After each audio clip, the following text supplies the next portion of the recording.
Hello and welcome, my dear listeners. Do I have a treat for you on this beautiful day, this beautiful, beautiful morning? This morning we are going to be covering a story by Cigargoyle. This man could absolutely be the next H.P. Lovecraft. He writes in a style that, to me, is unmatched by almost anyone.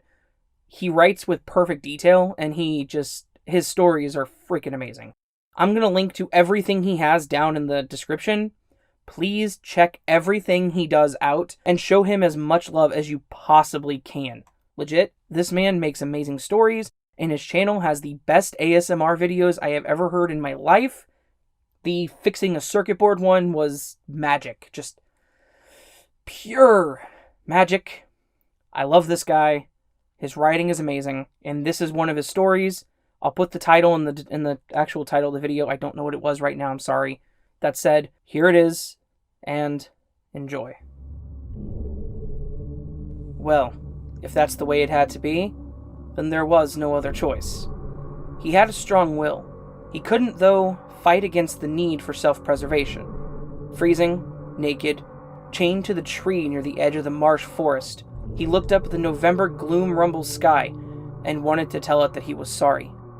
The scream started in his stomach up to his chest, and then his lips, and then his skin split, spraying a blood ichor out in small bursts as claws, muscles, fur, fangs, ears all took the place of his mortal shroud.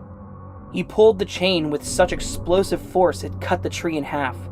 Then he bit off the shackles and pounce-loped into the mire. "It's happened again," the old man said at the tavern. "Someone get words to the sisters, and hurry." "What?" a younger man near him asked over a sip of beer. "The mire! There's a monster loose! Get the sisters now before we're all dead!" What was he supposed to do? Everyone left him behind, turned on him. His wife had gotten sick and died. He had no money for medicine. Then his cat and his horse had started to starve. So he stole, got arrested, didn't want anyone else to get hurt. When he got free, the only other things that cared if he lived or died were dead. A storm had knocked down part of the tree, and it had ruined his roof. His house flooded with leaves and water. In the end, all he wanted to do was die. So he'd gone to the graveyard to seek shelter in the mausoleum his wife had been placed in, along with her family. But he got caught again, and imprisoned. They said he must be in league with demons because he hadn't been sick.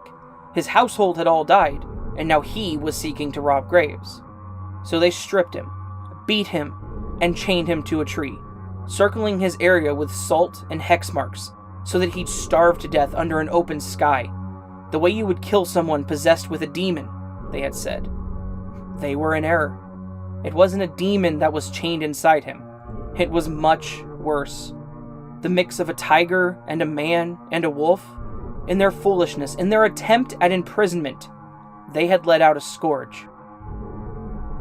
At one point, perhaps the legend of what a were creature was got muddied.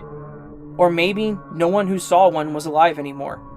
When it hit the village, it stunned everyone who thought they knew what it was. It was not tall, it was giant, nearer to 10 foot tall than 7. It was misshapen, like you'd expect something that was wretched mix of animal parts to be. It swiped a horse in half. The nails it had were more like scythes. Its upright dog body crashed through the side of the church. Door? What are doors when you can literally crash through buildings like a bully brother would a sandcastle? It threw a wagon on top of the general store. The only thing that kept everyone from death was that it was so big the little people could run and hide. Its flaring wolf nostrils would smell you. Its mottled brown tiger-striped ears would hear you. It mashed the marshal into a pile of gore and shoveled it into a mouth that looked like it was lined with pickaxes. He had been a man holding in something terrible that ate away at him for a lifetime. The kneeling monk could not contain the beast anymore, so he had his revenge. Who would blame him for his hate? Killed, slashed, ate, destroyed, terrorized, just like those with his curse had before. When the sisters finally arrived and investigated, when they caught sight of his terrible silhouette on the wet, cold, dreary edge of the swamp, his story and song played in their heads. He howled in rage, sadness, despair, and loneliness from his perch as their midnight king. If he wanted to, he could annihilate their whole homeland, and what would they do? The sisters wept at how poorly a hurt, misunderstood creature had been treated in life, and so they prayed for the last of the living dead, huddled together in the rain as the Wulftigre disappeared into the darkness. There are still stories told of horrendous, unearthly hallows that come from the edge of the swamps. Screams, tales of men, women, beasts, killed who venture too close. The other frightening tales that in his moment of enraged weakness, in letting the beast out, he set forth a beacon to other creatures of darkness.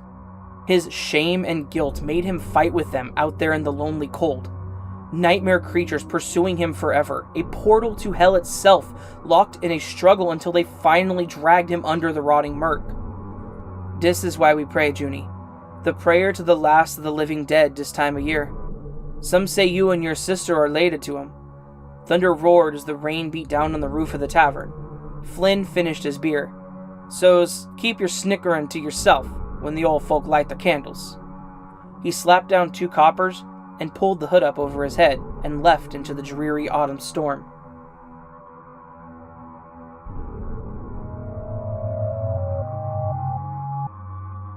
So there you go, my dear listeners. This man, Cigargoyle, can write a werewolf-style story with the finesse of absolute professionals.